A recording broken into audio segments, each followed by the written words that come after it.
नमस्कार, मैं हूं नीलू। तो एक तरफ लगातार परमाणु कार्यक्रम को लेकर अमेरिका और ईरान समझौते की बात कर रहे हैं। अमेरिका चाहता है कि इस पर समझौता हो, ईरान भी चाहता है कि बीच में कोई मध्यस्थता कर इस पर बातचीत करे।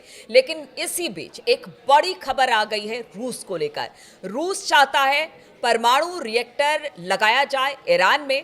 अब ऐसे में बातचीत का क्या होगा? मेरे साथ मयंक जुड़ गए, आज इसी पर चर्चा होगी।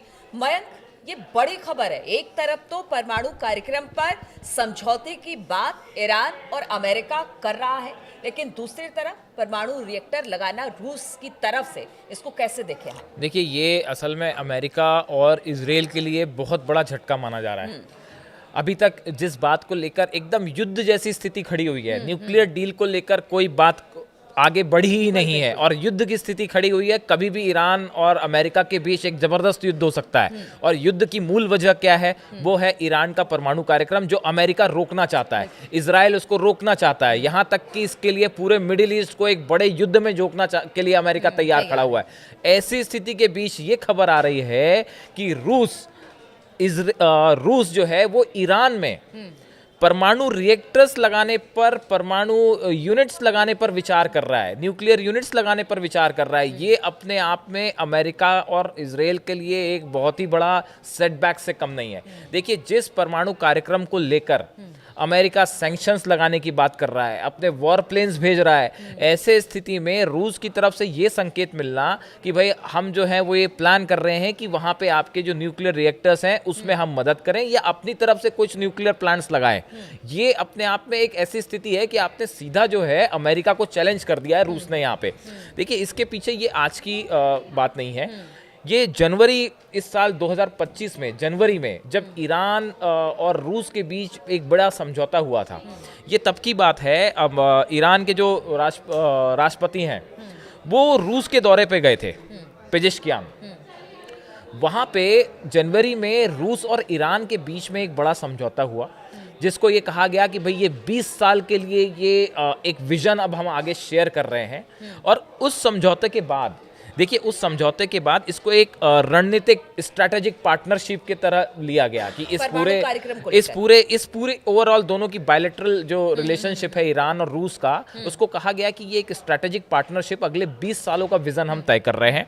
और इसमें जो है कई क्षेत्रों में आपस में सहयोग की जब बात हुई, उसमें से एक मुद्दा जो था वो परमाणु न्यूक्लियर प्रोग्राम को भी लेके था। अब देखिए, ये जो विदेश मंत्री हैं अब्बास अराक्ची, ये मैं जनवरी 2025 की बात कर रहा हूँ, उन्होंने इस मुलाकात के बाद उन्होंने जो है वो रूस के राष्ट्रपति व्लादिमीर पुतिन से उनकी मुलाकात हुई, ईरान के जो राष्ट्रपति हैं इनकी मुलाकात हुई। इसके बाद जो विदेश मंत्री का जो बयान आया, ये संधि जो समझौता हुआ, यह समझौता न केवल एक महत्वपूर्ण मोड़ है जो हमारे द्विपक्षीय संबंधों को मजबूत करता है, या केवल एक राजनीतिक समझौता नहीं है, ये भविष्य का रोड मैप है। तो ईरान और रूस के बीच जनवरी में ही ये तय हो चुका था कि अगले 20 साल के लिए हम किस स्ट्रैटेजी पे काम करेंगे। इसके बाद हुआ ये कि पेजेश्कियान जो है राष्ट्रपति ईरान के, इनके साथ जो है एक बायलैटरल टॉक के दौरान, उसके बाद जो प्रेस कॉन्फ्रेंस होती है उस में जो है पुतिन की तरफ से कहा गया कि उनका देश यानी रूस ईरान में नई परमाणु ऊर्जा यूनिट के निर्माण पर विचार कर रहा है। अच्छा। न्यूक्लियर एनर्जी की जो यूनिट्स हैं इसके निर्माण पर विचार कर रहा है, यानी रूस ईरान में न्यूक्लियर एनर्जी क्रिएट करने के लिए प्लांट्स लगाएगा। चाह रही हूँ, जिस तरह से आपने कहा कि जनवरी में ही ये सब सारी चीजें हो गई, एक प्रेस कॉन्फ्रेंस हुआ, उसमें रूस की तरफ से ये कह दिया गया, क्या उसी समय से अमेरिका के कान खड़े हो गए कि अगर रूस मदद करता है परमाणु कार्यक्रम में, तो फिर ये उसके लिए अच्छा नहीं होगा कि इजराइल के लिए ये अच्छा बढ़िया नहीं होगा? सवाल है आपका। ये बढ़िया सवाल है कि ट्रंप आखिर इतने एग्रेसिव क्यों है सत्ता में आते साथ, क्यों ईरान के परमाणु कार्यक्रम को इतनी, मतलब हालांकि ट्रंप का देखिए रुख पहले भी एग्रेसिव रहा है ईरान को लेकर। जब भी ट्रंप सत्ता में रहे हैं तो ईरान के खिलाफ रहे हैं। हाँ, ये इस बात को लेके कोई कासिम सुलेमानी की जो हत्या थी उसको, उनको अभी जो है ट्रंप एडमिनिस्ट्रेशन से उसको जोड़ के देखा जाता है, ऐसे कुछ एक्सपर्ट्स कहते हैं। अब उसके बाद देखिए स्थिति ये है कि पहले ट्रंप ने जो ईरान के साथ परमाणु समझौता था, जो बराक ओबामा के समय हुआ था उसको कैंसिल कर दिया था।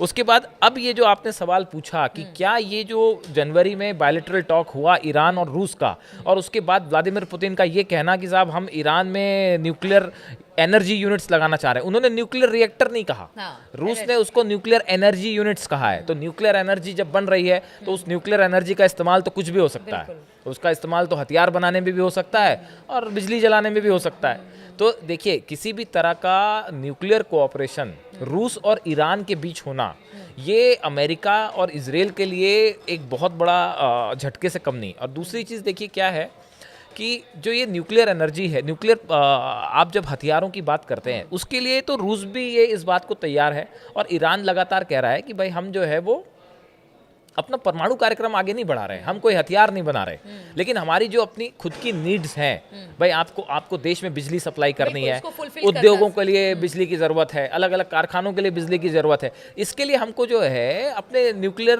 पावर प्लांट्स की ज़रूरत है। तो हमारे उस कार्यक्रम को तो आगे बढ़ाना ही है हमें। लेकिन अगर आप ये धमकी देंगे साहब कि हम आपके ऊपर जो है हमले कर देंगे, आपके न्यूक्लियर पावर प्लांट्स पर अटैक कर देंगे, तो ऐसी स्थिति में फिर जो है हमको एक परमाणु डिटरेंट बनाना ज़रूरी हो जाता है, हमारे को एक हथियार बनाना ज़रूरी हो जाता है। कल को आपने इराक की तरह अगर हम पे हमला कर दिया तो फिर हम अपनी रक्षा करेंगे नहीं करेंगे। अब ऐसी स्थिति में देखिए रूस और ईरान के बीच में एक जो बड़ी गैस पाइपलाइन की भी चर्चा हो रही है जो अजरबैजान से होके बिछाई जाएगी, ये भी अपने आप में एक बहुत बड़ा मुद्दा है। तो देखिए ईरान और रूस के बीच जो स्ट्रैटेजिक पार्टनरशिप है ये सिर्फ हथियारों के आदान प्रदान तक सीमित नहीं है, ये आर्थिक लेवल पे इस पूरे मिडिल ईस्ट में एक बहुत बड़ी भूमिका निभाती है। जो गैस सप्लाई होती है, गैस रूस के पास जो गैस है, जो एक्स्ट्रा गैस थी वो ईरान ने खरीदी, ईरान की तरफ से ऑयल जो है वो रूस को भेजा गया।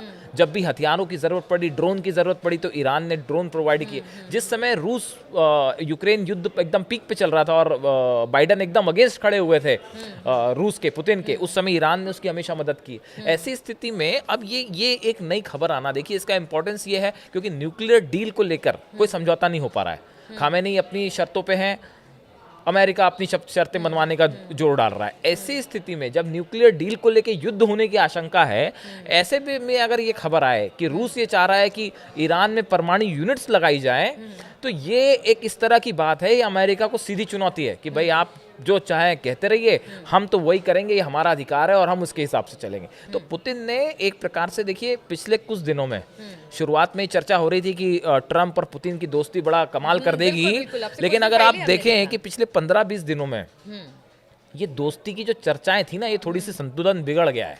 और अब जो है वो ईरान को लेकर रूस का जो एक खुला समर्थन जो है, जिसका हमने पिछले वीडियो में जिक्र किया, वो एकदम खुले तौर पे सामने आ गया। और ऐसे में ये न्यूक्लियर डील की किसी तरह न्यूक्लियर यूनिट्स ईरान में लगाने की बात करना, ये इस पूरे इलाके का साफ संदेश पुतिन की तरफ से दिया जा रहा है कि भाई पहला तो ईरान हमारा मित्र है, इस पे हमले की तो आप सोचिएगा भी मत। और अगर आप ये चाहते हैं कि अपनी कंडीशंस लगा के, शर्तें लगा के किसी तरह से रोक लोगे आप ईरान को, तो हम उसको सपोर्ट करने के लिए तैयार हैं। जिस न्यूक्लियर एनर्जी की आप बात कर रहे हैं, हम वहाँ पे ये यूनिट्स लगाने के लिए तैयार हैं। तो ये बड़ा संदेश पुतिन ने दिया। बिल्कुल, तो रूस न्यूक्लियर यूनिट लगाने की बात कह रहा है ईरान में। अब देखिए ईरान और रूस की ये दोस्ती क्या रंग लाती है और किस तरह से अमेरिका के लिए लगातार रूस और ईरान की दोस्ती चिंता का सबब बनी हुई है। इस पर लगातार हमारी नजर बनी रहेगी। आप बने रहिए हमारे साथ।